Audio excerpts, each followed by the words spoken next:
Hi, everybody. This is the Option Series presented by Experimental Sound Studio. It's every Monday night, usually at 7 p.m. Central Time. Sometimes we do European performances, which are broadcast at 1 p.m. Central Time on Mondays, and then rebroadcast at 7 p.m. Central Time as well. But tonight we have a really special concert with Tashi Dorji, a guitarist based now in the Asheville, North Carolina region, but originally from Bhutan.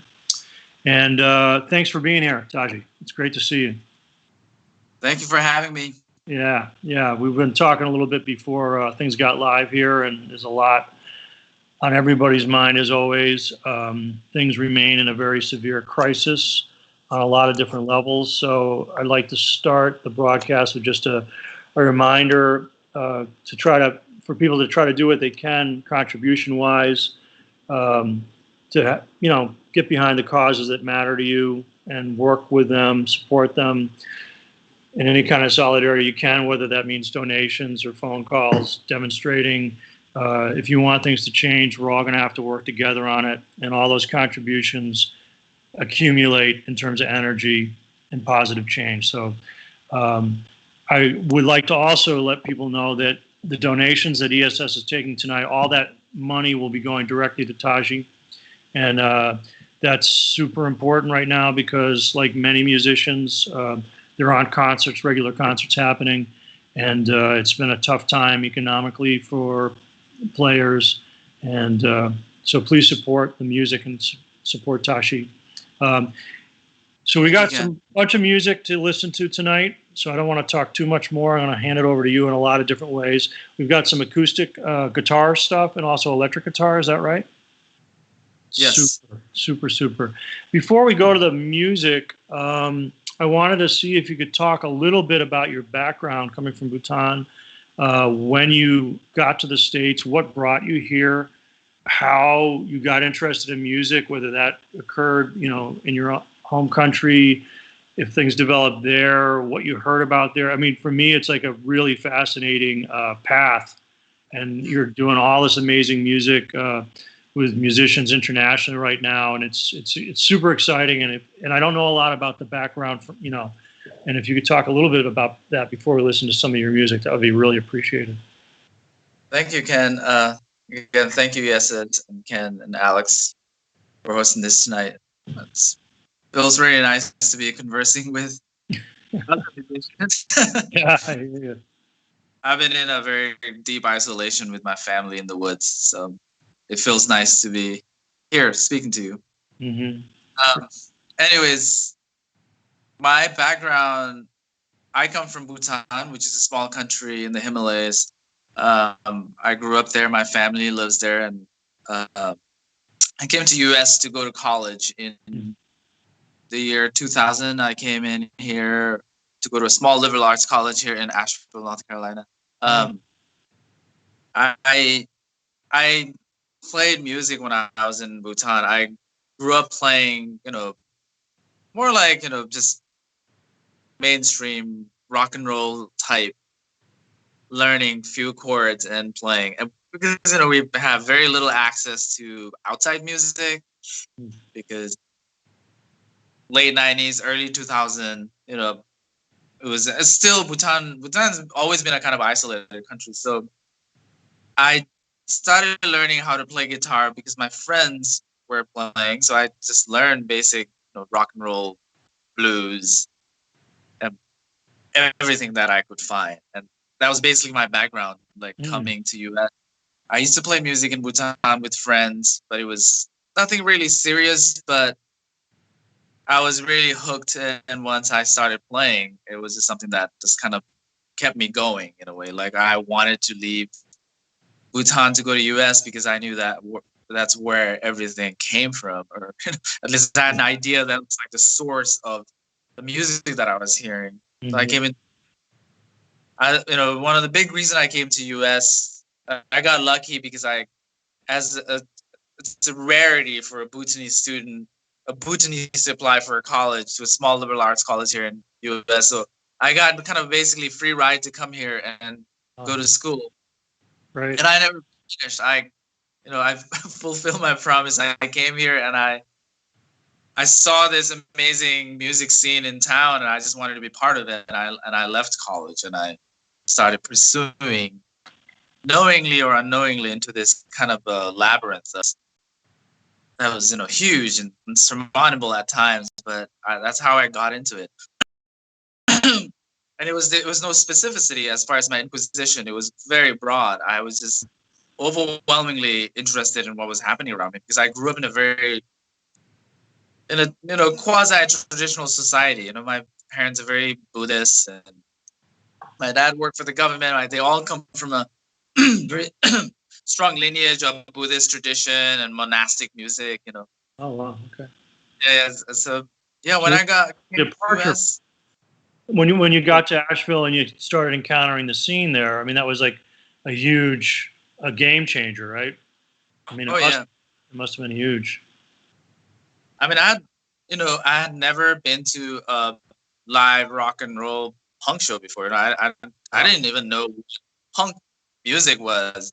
I mean, that was my first initiation into this kind of a radical expression, was through punk rock music, and it was pretty much slam dunk. My first year, one of my roommates was like this, punk kid from Richmond, and he was just like, "I'll take you to these shows. I know you like, heavy metal or whatever." And I started going to all these shows like every week, and it was, I mean, to me, I'm coming from a culture that was very insulated, and access was very little. I had like basic rock and roll, like Metallica, Judas Priest, Nirvana, but to be suddenly introduced to this underground culture of like real, just angry, like a real strata of society of youth making music in this DIY culture was incredible. Yeah, and it just blew my head. Like, what was it like? Was it the music, or was it the attitude and energy,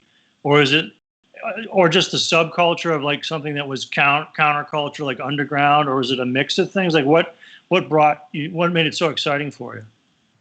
I think it was assemblages of things. I mean, I think with punk rock, it was definitely the attitude, right? There was like this sense of defiance and the sense of standing up and creating, and this huge sense of like almost like this kind of a tribal sense of solidarity amongst people who are playing music. And it was very powerful to see that with youth, especially because I grew up in a very peaceful Buddhist Himalayan country where we didn't have much rebellion to rebel against. But as a young youth, as a young person, there's always like the sense of like I needed that. I just felt.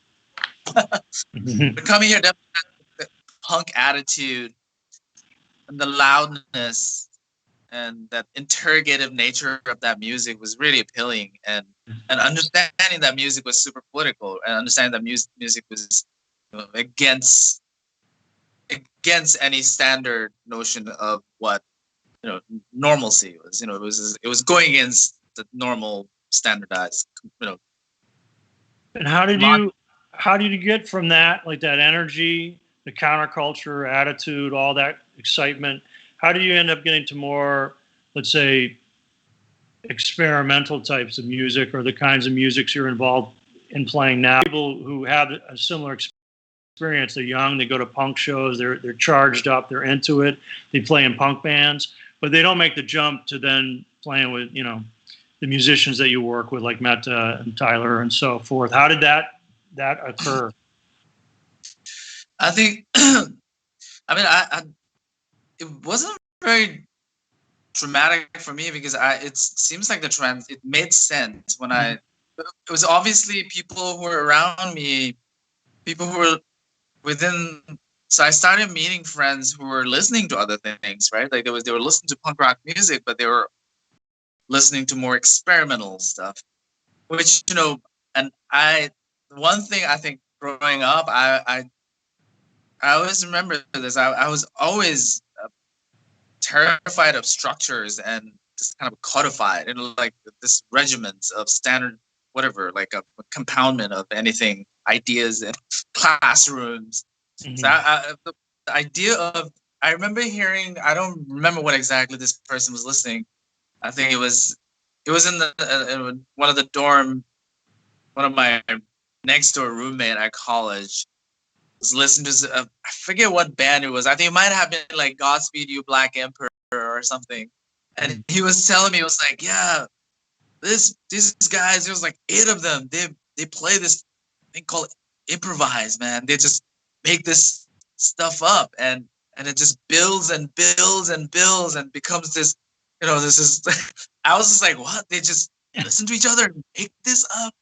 It was like my early like memory of like really blown away by the fact that people could make that sound like this kind of cohesive, but at the same time, this dramatic, powerful sound by just listening to each other, right? Yeah. Which is always there, but to hear it on a record and to hear that in that kind of a punkness and kind of a danger was like really powerful. Yeah, I think that was like my earliest kind of encounters, I guess. Mm-hmm. And that made me really curious. I just wanted to do that. I wanted to play that, and took a long time, but eventually came to where it was. So your interest was obviously the music, like, impacted you. You heard it and you liked it, but the methodology behind it was also attractive in terms of your, let's say, your stance towards codification of ideas, social structures, like the rules. Like, you wanted to move out, you wanted to be, let's say, against those kinds of status quo components. And so a music that also was, let's say, in your mind, not necessarily free from structure, but open-ended in a way that, like, okay, you don't have the same chord changes, you don't have the same song form. You can discover as it's create it in the moment. That part of your thinking also was attached to the music making part, the methodology. It like ran in parallel. That made sense to you. It was exciting, yeah?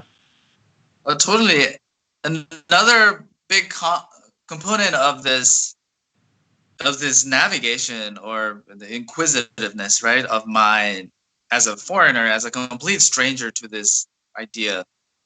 But also, I have to say, backtracking, like, traditional monastic music is, there's so much similarity to a lot of, especially heavy music, and like elements of free jazz with big horns blowing and big, cymbals and drums.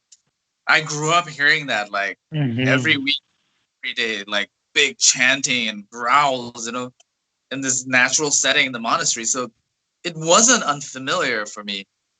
But just, I think what was more intriguing here was just, I think, the attitude of, like, standing against the state, standing against the hegemonized realm, or, spaces.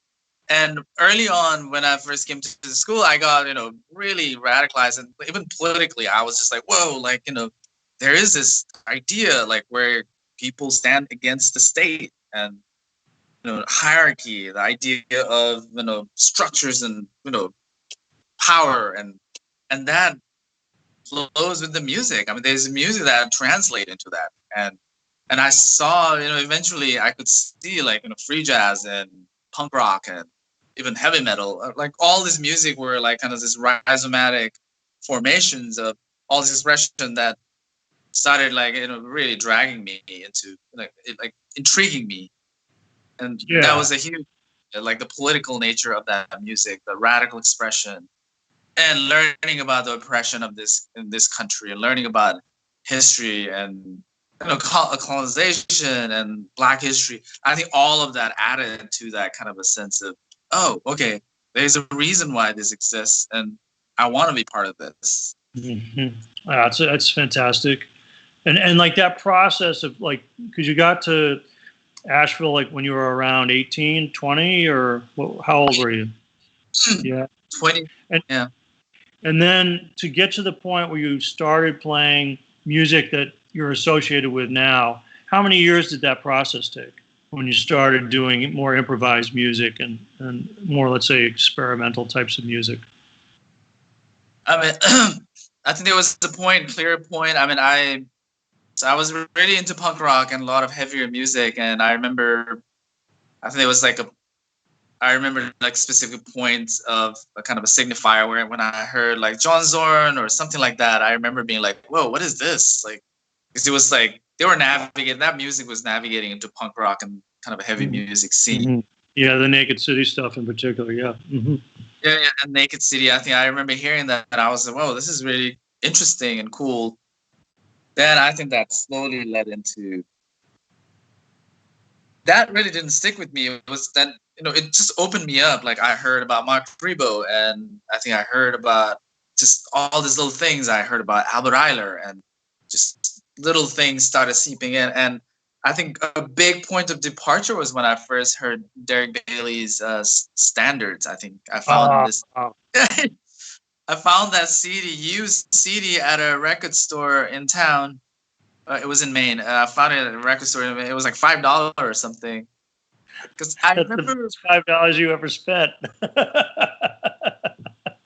I still have the CD. I remember because free jazz. I really was trying to grasp what that was, right? Like I mean, I'm not scholastic in that sense. I don't read music. I don't theory like that tradition was. It's a huge tradition. It's intimidating for me as a person who's like completely coming from a non-idiomatic, non-formalized space. I remember asking, experimental musician or student or a musician about like, where do guitar fit in? Like, do you know any free jazz guitar players? Just want to hear that because I just didn't really know where that was. And I think it took like 4 or 5 years after that, I found Derek Bailey because I'd heard his name through John Zorn or something like that. Mm-hmm. I was not actively seeking free improvisation. It was just kind of it happened. Like I found Derek Bailey's record, and I was just like, he's doing something that I think I'm always hearing. Like it's like it's kind of a life thing. It's like he's playing music that makes sense to like an everyday kind of a thing. Like it's a sound that I heard. That kind of a feeling, I had when I first heard Standards, and it was just one of those more like clear, like humbling, like this beautiful kind of a feeling that I've ever felt. This music felt so bare and so open, and it was just there. It was just there, just breathing. Yeah. That really transformed my. Literally turned me. You were about 26 years old or so at that time, roughly, like mid-20s? I think like late 20s. Okay. And after hearing that record and that like sort of like window opening up, the door being broken open, let's say, you start working more and more in that way. You're on your own, like in that kind of direction, let's say. So late 20s. So it was like something like that? Yeah, and it was just the idea of playing, because I wasn't playing with anybody, and I was up in Maine because my partner was going through a school, and she was going to a midwifery school up there, and I love playing punk rock music, but I was wanting to learn something new or whatever. It was just like this moment of like kind of a liminal period, and I heard this, and I was like, wow, like a solo guitar player. It just seems so interesting to be able to play this. So it just kind of opened this door up where I didn't want to play, but I was like interested. Like, what does that feel like to play this music that was just free? And it just seems so punk rock. Yeah. It like you said, it's connected. Like the energy, the freedom of it, the counterculture aspect of it, a new way of making things, very personal. It's totally connected to that change of encountering the energy of the underground punk stuff that you caught. So let's listen to some music of yours. And these are 2 solo acoustic guitar pieces. Is there anything you want to mention, like going into them, like about the pieces, or should we just listen? The first piece is, the short piece is just the second piece, the longer piece is kind of a prepared. There's this element of prepared guitar, but pretty simple. you will hear. Mhm. Okay. Everybody, thanks for tuning in. This is Option on the Experimental Sound Studio quarantine concert programming, which happens almost every single night of every week. Thank you to ESS. Huge thanks to Tashi Dorji, who is going to be with me tonight talking about his music, and we're going to listen to some of his music now. Please donate. All the money is going to go directly to Tashi and is deeply appreciated because we're not able to do regular concerts right now, and a lot of us are working in isolation. So the support, both financial and just in terms of a gesture, is very meaningful right now. So thanks for listening. And right now we're going to go to Tashi Dorji, 2 acoustic solo guitar pieces.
Thanks, Tashi.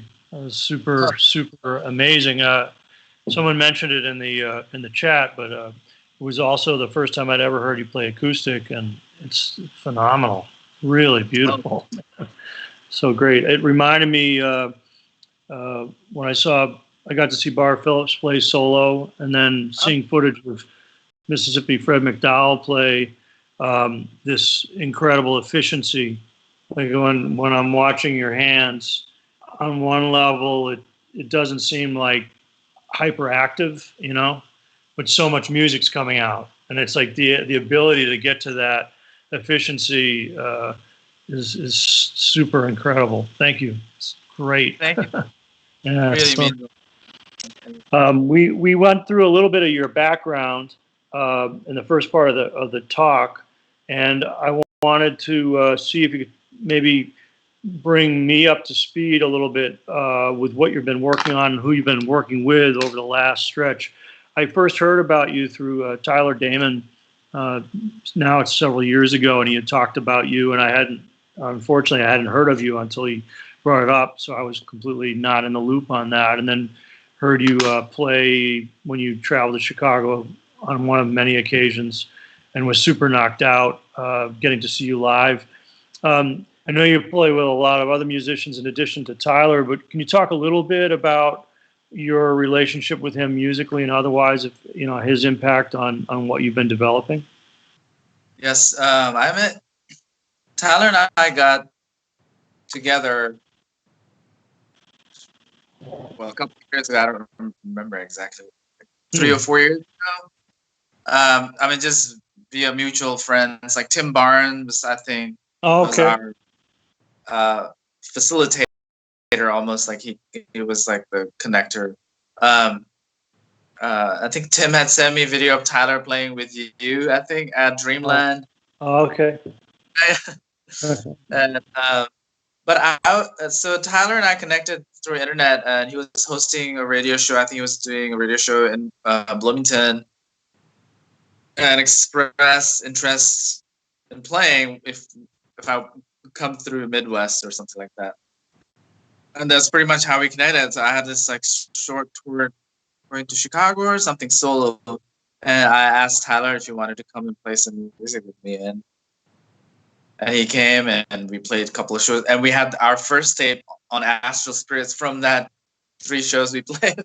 That's great. I mean, Tyler was, the minute he sat down and started playing, I was just kind of like, oh, okay, I have to like really play. Like he just arsenal of things he was just throwing on me. It was like incredible. I mean, he was just phenomenal. So it was just like instant chemistry, and there was so much connectivity, just like friendship instantly, and we became close friends and collaborator. And now he's on this level where it's just I could just sit there and watch him play. It's pretty amazing. Like that's how we connected, and it's evolved. And he's one of my first. I think he was one of my first collaborator. Mm-hmm. And when you, because you got the trio Kuzu with Dave Rempis and Tyler, correct? And okay, you've got this background of playing duo with Tyler. Can you describe a little bit how that's impacted, if it is, by Dave's presence as a saxophone player, how that alters the music, or how that alters maybe how you think about your interaction with Tyler, or if it's kind of grafted onto that duo music you developed? Yeah. So as soon as I started listening more and being more interested in more horn-oriented free jazz music, it was like one of I've always wanted to play with a saxophone player or some kind of horn player. And actually before Dave, the first person I started playing was Meta. I was in tour in Europe, and she was one of the first person that I actually played with a saxophone. And after that, we started doing stuff together. And Dave, I mean, I knew of Dave's music via your music and Dave's other project. And I mean, Dave was such a powerhouse musician that, the thought of playing with him was always like kind of intimidating. I was like, wow. But I remember he came through Asheville when he was doing his solo tour, and he had asked me if I wanted to collaborate with him for that show at Mothlight. And that was like the initial kind of friendship that started.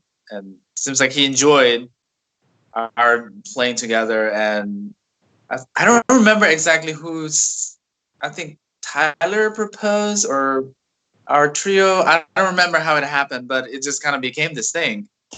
And we played our first show, and it was not a band then. We just had, I think Tyler and I was on tour. I don't remember. Tyler will clarify. But we had Dave. I remember being so excited that we play with Dave Rempis.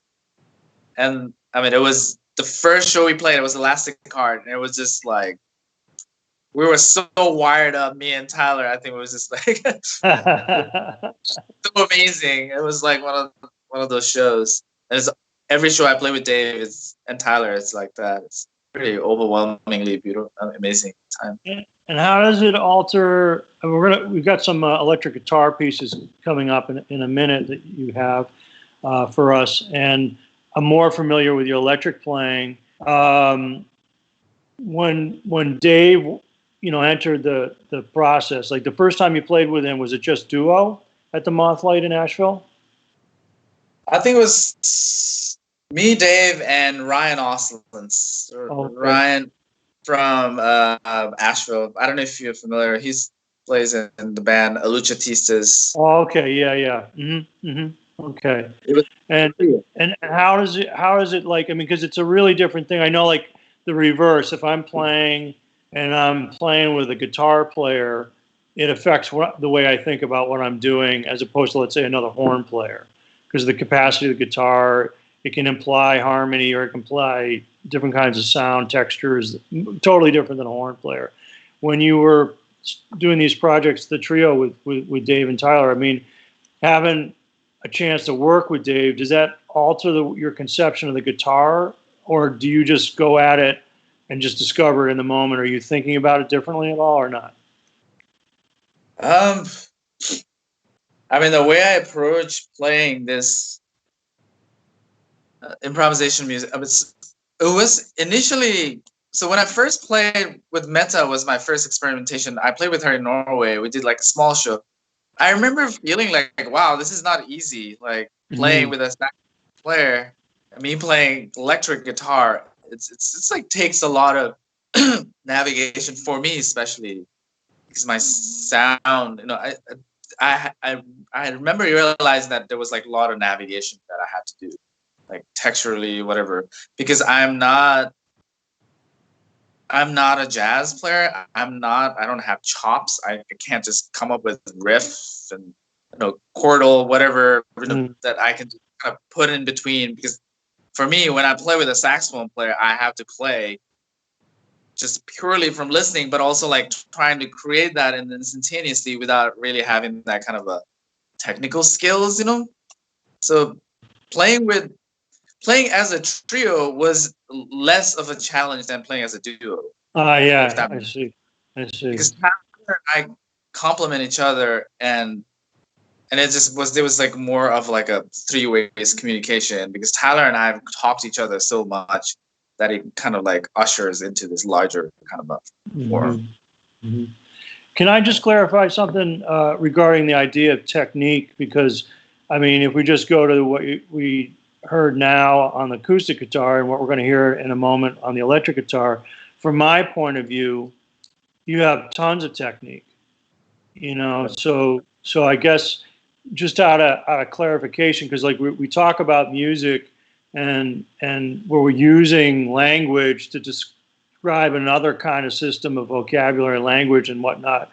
And the idea of technique, when you say, well, you don't have the technique to navigate these certain things, like having heard you play in different contexts as a listener, it's, from my standpoint, you have tons of technique, tons of vocabulary, all these things you can. So when you talk about technique in this particular context, just so I understand better, do you mean like more in terms of conventional technique, like conservatory skills of like dealing with like scales and chords and harmony, in that sense, or what do you mean? I think it means a lot of different things for me. I think the codified nature of Western music in itself, I am really not necessarily against it. It's just more like I see that as like this form of, through my political prism or whatever, more like a radical prism, I see that as like more like this colonized form, right? Like I really don't need that. I never learned it, but I have forms of ideas, like rhizomes of these ideas that I can take. But I'm not really interested because I feel that I never was interested before. Now I can never go back there because for me, my approach is pretty like horizontal in the sense that I just go at the music as like a bare bone thing. Like I'm just thrown there and I'll play. Like it's just kind of like I'm just this thing. It's this moving body that plays. I don't know. It doesn't make sense. Does it make sense? It totally makes sense. It totally makes sense. So like if I understand you right, are you saying like, okay, you go into the context, and even if it's like the trio, let's keep it to the trio with Tyler and Dave Kuzu. When you walk on stage, okay, you have this history with both of those musicians now as a group, because it is a group. It has its own character and quality, nature. Do you like walk into that, okay, clean slate, I'm going to discover this for whatever it is on this particular night? Or are you walking into that with, okay, I'm carrying like the experience, let's say you're on tour, I'm carrying a bit of like last night's memory, even if it's like some vapor in the back of your head or not. Is it like a clean slate deal? Like I know that with Paul Litton, when I work with him, it's a very, very rigorous approach of like, you can't start from zero, but that you're really like, what is it going to be tonight? Like, forget about what we did before. Try to get rid of all that, and let's start as much as we can with like discovering purely whatever it is tonight. Or is it more like an ongoing process, continuing narrative from concert to concert if you're on tour? Like, or is it something else from that? I think the rationality of that approach, it's almost like I am really doing away with any rational. Like there's no, like I'm not taking any empirical sense of perspective. I mean, yeah, definitely like memory plays an important role, right? Like your cognitive remembrance of your past or whatever, like last night, it'll come back.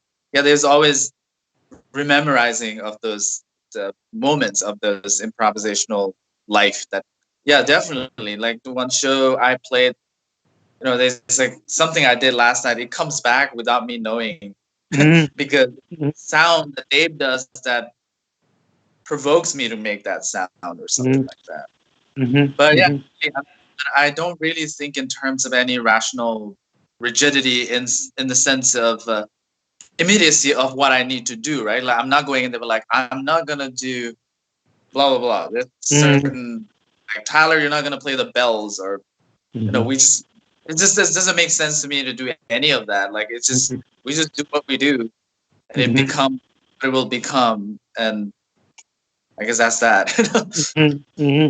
So you're trying, in a sense, it's like you're not going at it with a certain intention. You're trying to discover what that might be in a performance, and if things will come in that may have occurred at some point, that's just because it's part of the discussion. It's like bringing up an idea in a conversation with someone you know.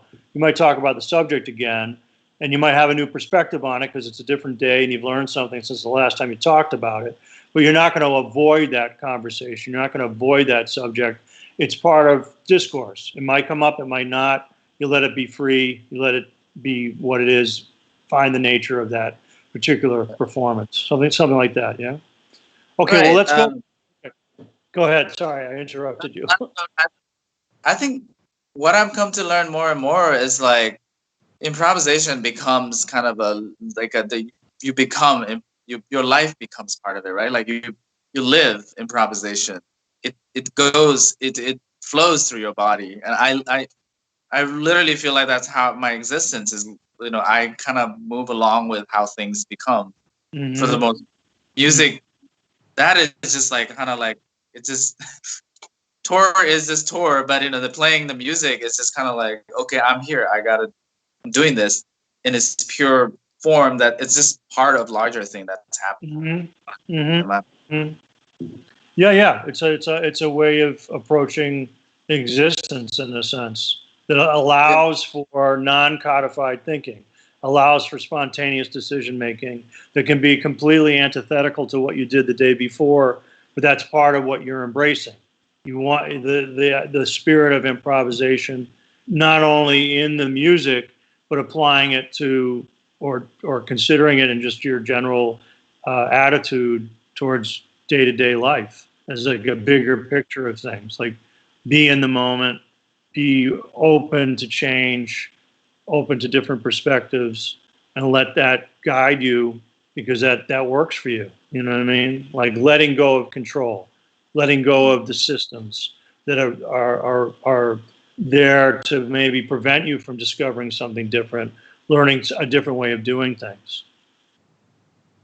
Yes. Okay. Well, in that case, let's listen to some more music.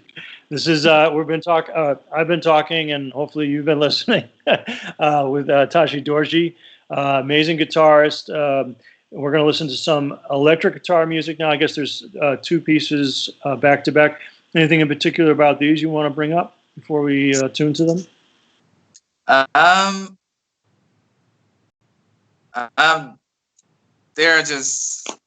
They're both solo electric guitar tracks, and the camera is sitting right on top of the amp, so you won't see me. You'll just hear some rubbish things happening.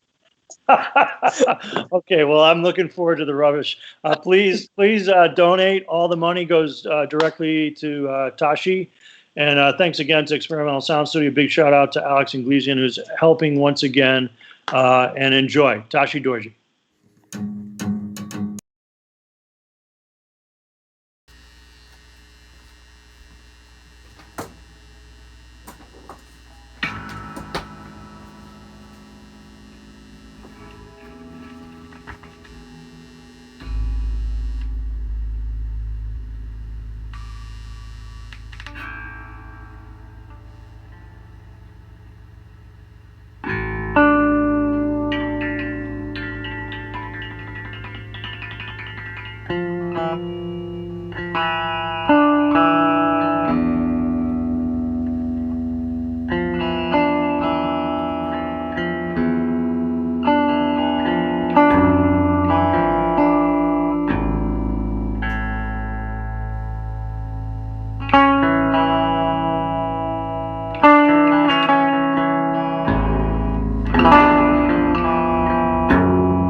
Thanks again, Tosh. Superb music. Really, really interesting to hear the contrast between the acoustic and the electric approaches, and the overlaps, but also the differences. In the chat, there was some questions about guitarists that you like, and that conversation, as well as the question about Asheville and your impressions of Asheville, kind of was talked about in the chat group. But I was wondering if we're kind of running out of time, which is a shame because talking to you and listening to the music's been really inspiring. So thank you for that, most of all. But maybe before we hear a last bit of music from you, you could talk a little bit about some other kinds of musicians that non-guitarists that you find interesting or inspiring. They're outside the particular instrument you work with. I think somebody just mentioned Mammoth, Aaron Turner and Faith. They're in Vashon, Washington Island, Washington. They're some of my favorite musicians, and their music is utterly beautiful. Music is a very beautiful, sonic. I don't even know how to describe it. It's one of my non-guitar aspect of music that I love. Trying to think. I mean, I love many different forms of music, and that will vary. A lot of traditional music to vocal music from Africa to Asia. Yeah. There's so much out there. Yeah, most of the musicians that I know, they maybe work within a certain field, and there's a lot of variety within that too. Obviously, like just thinking about the different musicians you've collaborated with, there's a real range in aesthetics there, different styles of playing, different kinds of playing. But in addition to that, almost every musician I know, even if they don't play in another, let's say, kind of field of music, they listen to a huge range of music. I don't know anybody who, let's say, is only that I work with or that I talk to as a musician. Let's say maybe they do completely improvised music, but that's not all they listen to. I'll be really amazed, and sometimes surprised at the things that they're super into because they seem pretty far afield from the things that they pursue in their own work. Is there any kind of music that you really love to listen to that, let's say, someone like myself would be surprised that you're so devoted to it? I'm just curious, like something that seems far afield. Oh yeah, I love Bollywood. Okay. And what? Just out of curiosity, is it the spectacle, the music, the both, or what? I think there's a lot of, because Bhutan borders India, and I grew up hearing a lot of music from India. Not so classical, the formalized music. It was more just old Bollywood music my dad used to sing, and just kind of a nostalgic music. It's interesting. I mean, it's such a huge cultural presence next to Bhutan.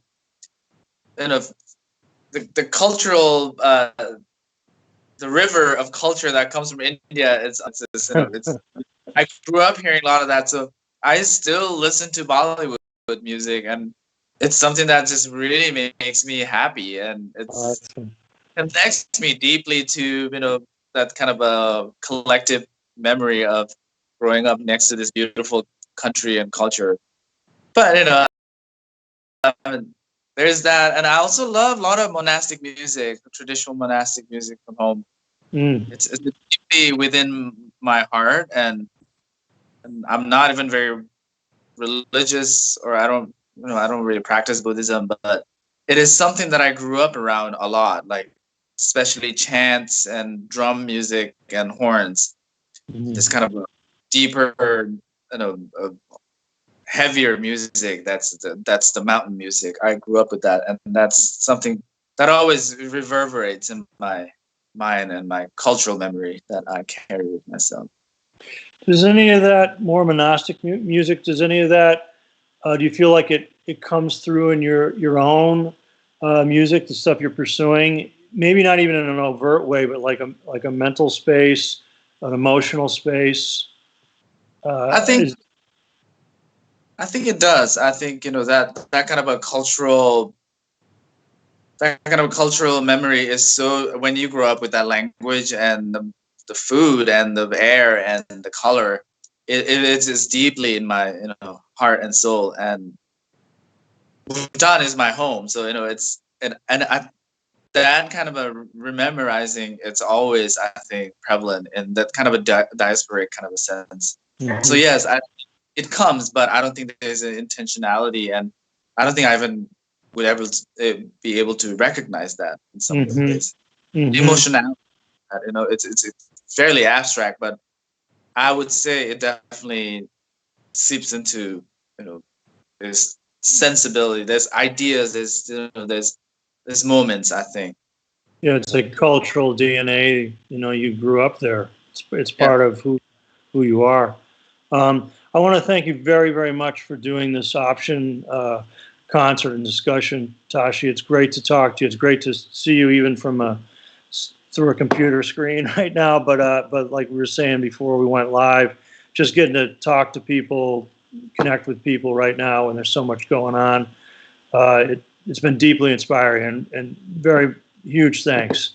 We're going to listen to one more piece, another electric piece of yours, solo. Um, I'd also like to thank Experimental Sound Studio for their ongoing work with the quarantine concerts and everything else they're doing. They just had a massive fundraiser this past week for ESS. You can still donate to that, I'm sure. And speaking of donating, please donate tonight. All the money will go to Tashi. And the support is very, very meaningful.